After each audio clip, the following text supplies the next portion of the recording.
భారతీయ రాష్ట్ర సమితిలో మానవ సంబంధాలు లేవు. మానవ సంబంధాలు లేని కారణంగానే ఈ పార్టీ ఓడిపోయిందంటారు. అదేనా మీరు చెప్పే మాట? డెఫినెట్గా నేనేమంటానంటే ఇవాళ పనులు తక్కువయ్యో లేకపోతే ఇంకోటి సంక్షేమ పథకాలు తక్కువయ్యో కాదు. ఇవాళ ఎక్కడ చూసినా కూడా ఏ కాన్స్టిట్యున్సీలో చూసినా ఎక్కడ చూసినా ఓరికోరికి సంబంధం లేకుండా అయిపోయింది. ఇవాళ ఎమ్మెల్యే సెంట్రిక్ అయిపోయింది.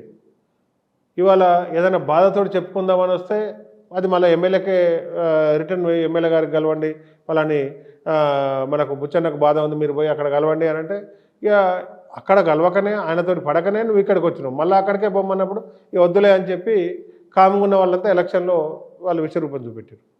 ఇవాళ ఎవరి మీద కోపంతో కాదు, ఇండివిజువల్గా అక్కడ ఉన్న పరిస్థితుల మీద ఇవాళ పార్టీలో కొంతమంది జాయిన్ అవుతారు. జాయిన్ అయినాక వాళ్ళు ఉన్నారా, పనిచేస్తారా, ఎక్కడున్నారనే చూసే టెక్నాలజీ మెకానిజం కూడా లేకుండా అయిపోయింది. ఎలక్షన్లు వచ్చినప్పుడు ఎప్పుడో ఎవరున్నారు మనకి ఇప్పుడు ఖాళీగా ఏదైనా పనిచేస్తానికి వాడుకుందాము అనే దాంట్లో అప్పుడు వెతుకులాడినప్పుడు ఎవరున్నారు ఎవరు పోతున్నారు అంటే సహజంగా మిగతా సమయంలో వాళ్ళని మందలించిన సందర్భం కూడా లేదు. అంటే ఏమంటే పౌతు పైసలు పదవులు ఎమ్మెల్యే సీట్లు ఎంపీ సీట్లే కాదు, ఏది లేనప్పుడు కూడా ఒక కుటుంబంలాగా కలిసే అవకాశం సందర్భం ఉండాలి. ఇవాళ కొంతమంది అంటారు పొద్దుగాల రెగ్యులర్గా కేసీఆర్ గారి దగ్గర కేటీఆర్ గారి దగ్గర మేము ఉంటాం కానీ ఫలానా బుచ్చన్న వచ్చి ఇది అడిగితే మరి బుచ్చన్న బాధ చెప్దామంటే అక్కడ సమయం అయ్యారు. ఉత్తగానే మేము అక్కడ పక్కన ఉండడం వల్ల దానికి లాభం లేదు కదా. ఇప్పుడు మమ్మల్ని నమ్ముకున్న వాళ్ళకు పార్టీ నమ్ముకున్న వాళ్ళకు వాళ్ళ బాధ కన్వే చేస్తానికి అవకాశం ఇస్తే కాదు అవును లియాల కాదు రేపు చేస్తాం అనే చెప్పే పరిస్థితి ఉంటే ఏం కాదు. అంటే అక్కడ పని ఒత్తిడి కారణంగానా లేకపోతే కనుక ఇగ్నోరెన్స్ చేయడమా ఏమిటి అక్కడ మరి జరుగుతున్నది? అంటే కొంత ఇగ్నోరెన్సే అనుకోవచ్చు. పని ఒత్తిడి ఉంటే ఇవాళ కాదు రేపు కలవచ్చు. దానికి ఆ ఇగ్నోరెన్స్ ఎందుకు అనేది కూడా అర్థం కాదు. పోనీ ఇగ్నోరెన్స్ ఉంది అంటే ఇప్పుడు కష్టపడ్డ వాళ్ళ దగ్గరనే కాకుండా ఏనాడు కష్టపడకుండా పదవులు పొందిన వారికి వాళ్ళతో 10 మందికి ఉపయోగం లేని వారికి గంటల గంటల సమయం దొరికేది. మాకు సమయం దొరికేది ఎప్పుడు అంటే ఉద్యమం చేస్తున్నప్పుడు, పని చేస్తున్నప్పుడు, ఎలక్షన్ జరుగుతున్నప్పుడు ఫీల్డ్ మీద పని దొరికేది. ఫీల్డ్ మీద మాకు కూడా సమయం దొరికేది.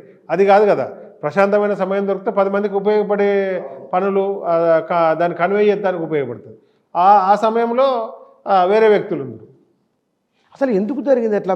ఉద్యమం చేసిన వాళ్ళని పక్కకు జరిపి బయట వాళ్ళని తీసుకొని రావడం అనేది అట్లా యాదృచ్ఛికంగా జరిగిపోయిందా, పక్క ప్లాన్తో జరిగిందా బీఆర్ఎస్లో? అంటే కొంత ఉద్యమం చేసినప్పుడు వేరే రాజకీయ పార్టీలకు వెళ్ళి కొంతమంది పార్టీ స్ట్రెంథనింగ్ గురించి కొంత వస్తుంది. కానీ రాను ఏమైందంటే వాళ్ళు ఎక్కువైపోయి ఇది పతాక స్థాయికి వాళ్ళు పెరిగి దీన్ని నిత్య స్థాయికి దిగజారిపోయింది. దాంతో ఆ బలమైన శక్తుల ముంగట, ఆర్థిక శక్తులు బలమైన శక్తుల ముంగట ఈ ఉద్యమ శక్తులు బలీనమైపోయి మొత్తం రోజు రోజుకు కుంగి కుచించుకపోవడం జరిగింది. మేడిగడ్డ కుంగిన తర్వాత విత్ ఇన్ ద పార్టీలో జరిగిన చర్చ ఏమిటి? 4 రోజుల కింది వరకు మీరు అక్కడనే ఉన్నారు కదా, మేడిగడ్డ విషయంలో బీఆర్ఎస్ అసలు ఏం ఫీల్ అయింది ఇన్ని రోజులు? అంటే అక్కడ మనకు ప్రాజెక్టులు కానీ అభివృద్ధి కార్యక్రమాలు కానీ ఇన్ఫ్రాస్ట్రక్చర్ అంతా కూడా మరి ఇవన్నీ జరగాలని ఒక మంచి ఉద్దేశంతో జరిగినా అక్కడ కొంత అర్జెంటుగా ఆగమాగం తొందరగా వర్కులు అవన్నీ చేయడం, మరి దాంట్లో కాంట్రాక్టర్లు కూడా మరి దాని నాణ్యత కానీ ఫాలో అయిన సిస్టమ్ కానీ ఇలా సిస్టమ్ రాంగ్ అయ్యి టెండర్లు పిలిచే దాంట్లో కానీ ఆ వర్క్ చేసే దాంట్లో కానీ ఆ మొదలుపెట్టిన లక్ష్యం మంచి కొరకే పెట్టచ్చు, కానీ ఆ లక్ష్యం సరిగా నెరవేరక ఆ సిస్టమ్ రాంగ్ పోయింది అనేది ఇలా మేడిగడ్డలో వచ్చే విమర్శలు. దాని మీద పూర్తి స్థాయిలో మరి ఇది ఎందుకు జరిగింది, మరి దీంట్లో తప్పు జరిగిందా రైట్ జరిగిందా అనేది ఇప్పటికీ పూర్తి స్థాయిలో ఆత్మవిమర్శ ఉంది అని నేను అనుకోవట్లేదు. అంతే. కానీ మీరు అక్కడ ఆ ముఖ్యమంత్రి దగ్గర ఇటు రేవంత్ రెడ్డి ఎప్పటి నుంచో తెలుసు, కానీ మీరు ఒక బాధ్యతమైన పదవిలో ఉన్నారు కాబట్టి ఇద్దరు ముఖ్యమంత్రుల మధ్య ఉన్న మౌలికమైన తేడా ఏమిటి? పాజిటివ్ నెగిటివ్ రెండు చెప్పండి. అంటే అక్కడ కేసీఆర్ గారు కలవక ముందు దాన్ని కొద్దిగా ఇగ్నోర్ కలిసినాక పెద్ద ఇబ్బంది ఏం లేదంటే కూర్చోబెట్టి మాట్లాడతారు. కానీ మళ్ళా దాన్ని ఫాలో అప్ చేయాలంటే మళ్ళీ అది ఎప్పటికీ మనకు అవకాశం దొరుకుద్ది. ఏదన్నా ఒక కట్ ఆఫ్ డేట్ ఉంటే ఆ కట్ ఆఫ్ డేట్ అయిపోయిన దాకా కూడా మళ్ళీ మనకు ఎప్పుడు అనేది కొద్దిగా అన్సర్టనిటీ ఉంటుంది. ఇక్కడ ఏంది అంటే ఏదన్నా అనుకుంటే పటాపట అయిద్ది కాదు, లేదంటే పలాని వాళ్ళతోటి టచ్లో ఉండు అనేది ఒక నిర్దిష్టమైన ఇది ఉండాలి. ఇమీడియట్గా కాదు అంటే వాటి నిమ్మలంగా ఒక క్షణం బాధపడి ఇదవుతుంది కావచ్చు. అయిద్ది కాదు అనే దాంట్లో సగం జీవితం కథమైపోతుంది. దాంతో కొంత అంటే కాదు అనుకున్నప్పుడు నిక్కచచ్చగా చెప్పే దాంట్లో ఉండాలి. అది కొంత లాక్ ఆఫ్ కోఆర్డినేషన్. ఎక్కడ బీఆర్ఎస్లో? ఓకే. రేవంత్ రెడ్డి అంటే మీరు డైరెక్ట్ ఆయన్ని అప్రోచ్ అయ్యారా, వేరే వాళ్ళ ద్వారా ఏమన్నా అప్రోచ్ అయ్యి మిమ్మల్ని అయితే వీళ్ళే పిలిచిర్రు రమ్మని? అంటే రేవంత్ రెడ్డి గారికి మాకు కొంత కామన్ మిత్రులు ఆ పార్టీలో ఉన్న దాంట్లో కానీ అలా కానీ చాలామంది ఉండే, దాన్ని మరి పెద్దలు రేవంత్ రెడ్డి గారితో మాట్లాడి ఇన్వైట్ చేయడం జరిగింది. మేము కూడా దానికి పెద్ద పదవులకు కంపల్సరీ ఇది ఇస్తేనే వస్తాము అనే ఒక కండిషనల్గా కాకుండా అన్కండిషనల్గా మీరు వచ్చి పనిచేస్తే మీకు సూటు అయ్యే పదవి, మీకు ఏ బాధ్యత ఇస్తే దాన్ని కరెక్ట్గా ఏదైతే అనేది మేము దాన్ని పరీక్ష చేసుకొని ఇచ్చేస్తాం తప్పితే ఇప్పుడే ఏదైనా పదవి ఇస్తేనే వస్తాము అనేది ఉండొద్దని నికసచ్చగా చెప్పేస్తారు కాంగ్రెస్ పార్టీలో రేవంత్ రెడ్డి గారు కానీ ఎవరైనా. అంతే. కానీ మీరు నాకు టీఆర్ఎస్లో ఒక రకమైన స్వేచ్ఛ, అంటే తెలంగాణ ప్రభుత్వం వచ్చిన తర్వాత ఎందుకు మీరే కాదు చాలామంది అంటున్నారు మమ్మల్ని కలవరు, మా బాధ వినరు అని చెప్పే వాళ్ళ సంఖ్య లక్షల్లో ఉంది. మీరే కాదు చాలామంది ఉన్నారు అట్లా మాట్లాడేవాళ్ళు. కానీ ఎత్తలైనా టీఆర్ఎస్లో ఉండే స్వేచ్ఛ వేరు. అక్కడ కొంచెం క్రమశిక్షణ కూడా ఎంతో కొంత ఉంటుంది. ఏబీవీపీ రాజకీయాల నుంచి వచ్చారు మీరు. మరి కాంగ్రెస్లో ఎట్లా తట్టుకుంటారు మీరు? ఇది సముద్రం కదా కాంగ్రెస్ పార్టీ. ఆ సముద్రంలో ఈ ప్రజాస్వామ్యం మొత్తం రాజకీయాల్లో ఎక్కువ ప్రజాస్వామ్యం ఉండేది కాంగ్రెస్లో అనేది మొదటి నుంచి నానుడి, మన తాతల కాలం నుంచి. అవును. ప్రాంతీయ పార్టీలలోనే ఎక్కువ కొంత రిజిడ్గా, కొంత మీరు అన్నట్టు ఏకఛత్రాధిపత్యం ఉంటుంది, అవంతా కూడా ఉంటుంది.